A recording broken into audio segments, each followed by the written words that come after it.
This is In the Black, a leadership, strategy and business podcast brought to you by CPA Australia.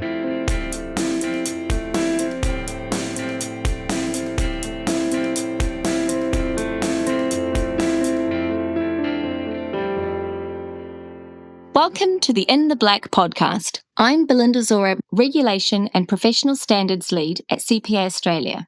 In this episode, we're talking about a topic that's often whispered about, but rarely unpacked in full: workplace romance.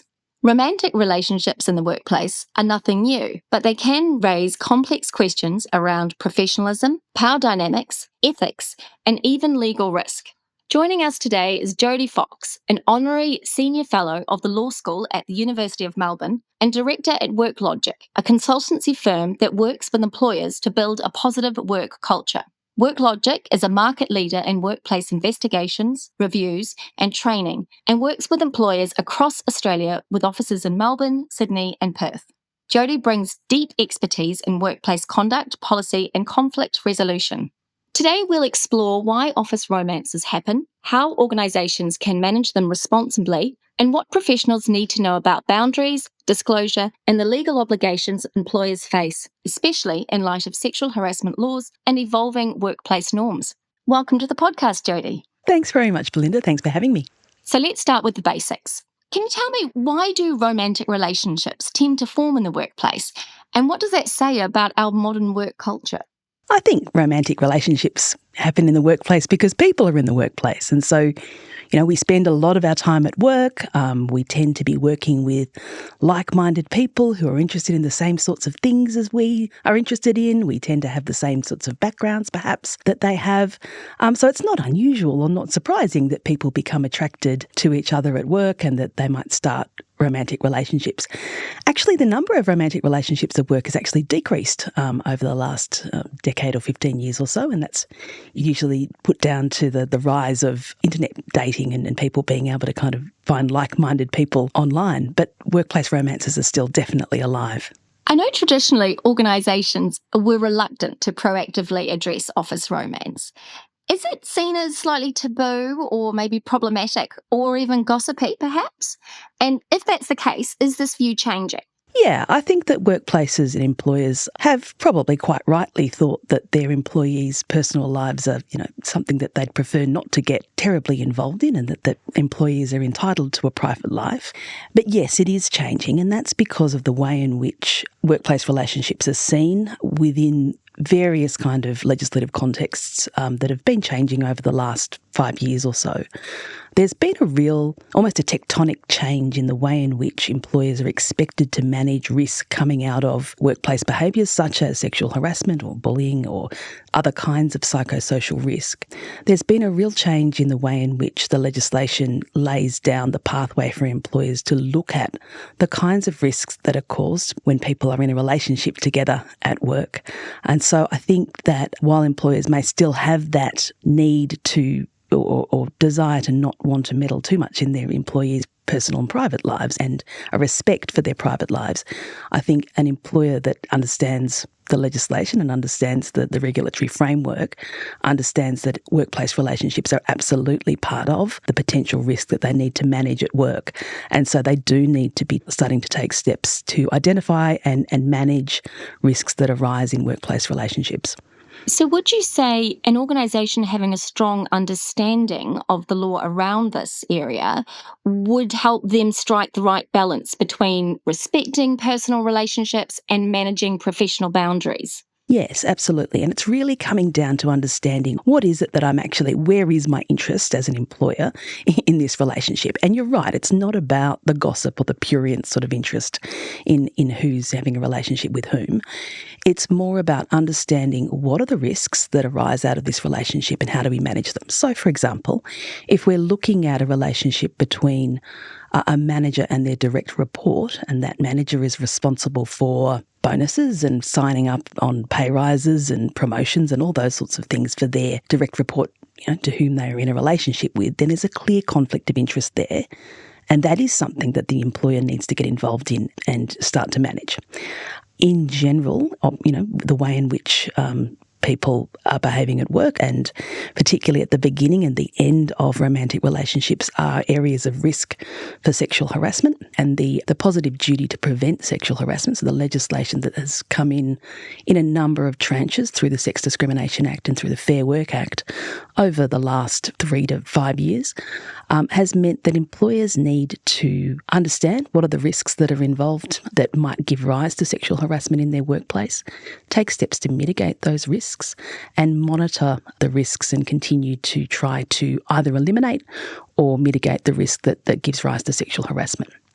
Now, we know that one of the key drivers or one of the key risks for sexual harassment at work is at the beginning or the end of a romantic relationship. So sexual harassment occurs where one person, for example, is sexually interested or romantically interested in another and the other person isn't, and the first person perhaps oversteps the line when it comes to trying to convince the person to be in a relationship with them. Sexual harassment also occurs at the end of a relationship. And so where there has been a sexual relationship or a romantic relationship that's been completely consensual and it's broken down, but there's behaviours at work that continue, that can well be sexual harassment. And that's when we see some of these cases in the federal court where people have been sexually harassed, particularly where there's a power imbalance and where employers are liable for significant damages for those employees who've been sexually harassed. So it absolutely is something that is every employer's business. They need to understand what the positive duty to prevent sexual harassment is. They need to understand where the risk lies, and they need to be not afraid to have the conversations that they need to have with employees about this stuff, because it's not prurient, it's sensible risk management by employers. So understanding these particular areas of risk and particular moments of risk, from an HR or leadership perspective, what kind of policies or guidelines should be in place to manage these office romances responsibly? I think there's sort of two parts to that. One is the conflict of interest that I sort of touched on before. So any circumstance where you've got a manager and their direct report involved, or even a manager and someone in their line of report involved in a romantic relationship, you have a potential conflict of interest, either a real conflict of interest or at least a perceived conflict of interest that needs to be managed. And so in those circumstances, I think a prudent company or a prudent employer probably has a policy that says, if you are in a relationship with someone in your direct line of reporting, it's on you, the senior manager, to report that into human resources, and then steps can be taken to manage the conflict of interest. So there's nothing that stops, nothing to say that, you shouldn't be in a relationship with someone. But if you are, let us know, and so we can take steps to manage the conflict of interest or the perceived conflict of interest. That's the first part. The second part, I think, is more around understanding what sexual harassment is at work, understanding the drivers of sexual harassment at work, and making sure that managers and employees are really clear on what is the expected standards of behaviour at work. And so that applies to everybody, not just people who are might be in a relationship or might not be in a relationship, but to everybody. They understand the sorts of behaviours that are and aren't accepted types of behaviour at work. How should that policy then be communicated to staff without creating a culture of fear or even surveillance? Yeah. And so I think it's about explaining that piece. So one is, look, we have a general standard of behaviour that we expect everybody to apply at work, regardless of whether or not you're in a relationship. Even if you're in a relationship with someone, it's still not okay for you to make sexual advances that are unwanted towards them at work, for example. So making sure that the entire staff understands where the standards lie, and then the entire staff understands that why is it that I'm asking you about your personal life? Why is it that I'm asking you to inform us if you're involved in a romantic or a sexual relationship with someone at work, if they're in your reporting line, and to be really clear with them about what the legislation says about managing risk, what the employer's responsibility is, what their liability is, and also what those manager-employees' liabilities are as well, because we do have personal liabilities not to sexually harass people.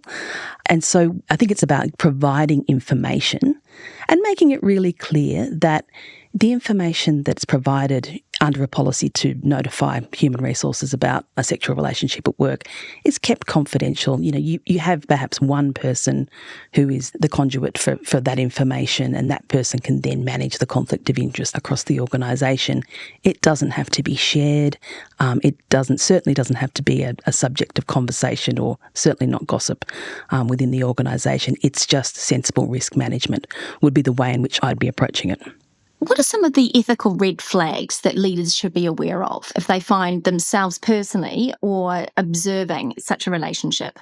It's an interesting one, isn't it? Because, of course, our hearts and our heads go in different directions sometimes when we're in a romantic relationship with someone. And I've certainly, with my workplace investigator hat on, sat across a table from someone who's, a very senior executive who has had a very ill-advised romantic or sexual relationship at work. And, they know and I know that they're sitting there thinking, well, what were you thinking? I think the probably answer is they weren't thinking very straight.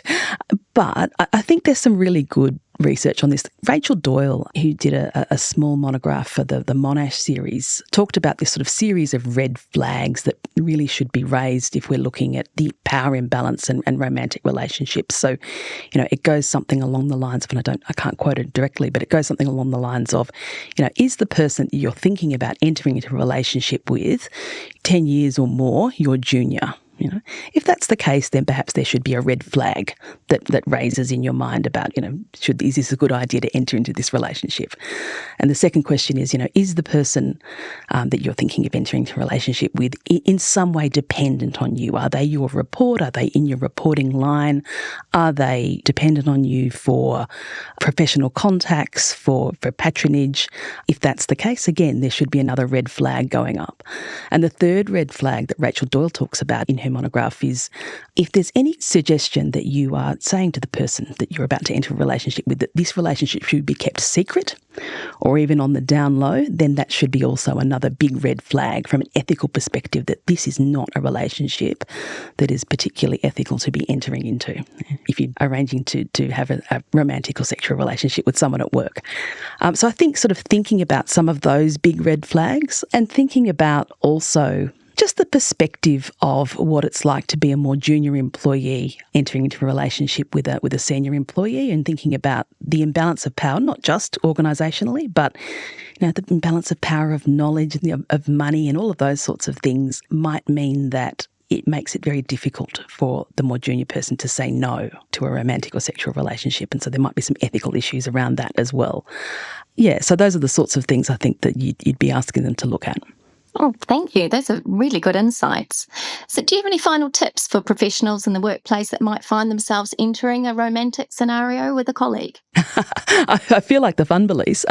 Look, I think, if you're entering into a relationship with a peer, if it's all above board, if we're not asking each other to keep things secret, I think the main tip is to be really sure. You want someone to be enthusiastically consenting to your advances, your sexual or romantic advances. You want to make sure that the consent is, it's freely given and it's enthusiastic. You're not beating someone down. But if that's the case, and you are careful, I think that we can enter into relationships with people at work. And I know that we all know many happy couples that have met at work. But it is an area where we do need to be more concerned, more careful, and just to really think about it before things go too far down a particular path. And I guess the other tip would be just in relation to risk and relationships is those interactions, those intimate interactions or romantic or sexual interactions that happen at the company Christmas party or at company drinks or those sorts of things where alcohol and, possibly being off site, those sorts of things happen. I think those are things that I would think very carefully about. If I were a senior person at work, I would be extremely careful about entering into those sort of ad hoc relationships where alcohol and being off site are involved, because I'm pretty certain that they can be a significant risk. But other than that, I think that I'm not necessarily against the idea of love and relationships, but just to do it with a fair bit of care and a fair bit of thought. Great. Well, that's it for today's episode of In the Black. A big thank you to Jodie Fox for sharing her insights and helping us navigate this tricky terrain of workplace relationships. You've done so with clarity and compassion and a very strong legal lens. So we're very grateful. Thank you. You're very welcome. Thanks, Belinda. And for our listeners eager to learn more, please check out the show notes for links and additional resources. And don't forget to subscribe to In the Black and share this episode with your colleagues and friends in the business community. Until next time, thanks for listening. To find out more about our other podcasts, check out the show notes for this episode. And we hope you can join us again next time for another episode of In the Black.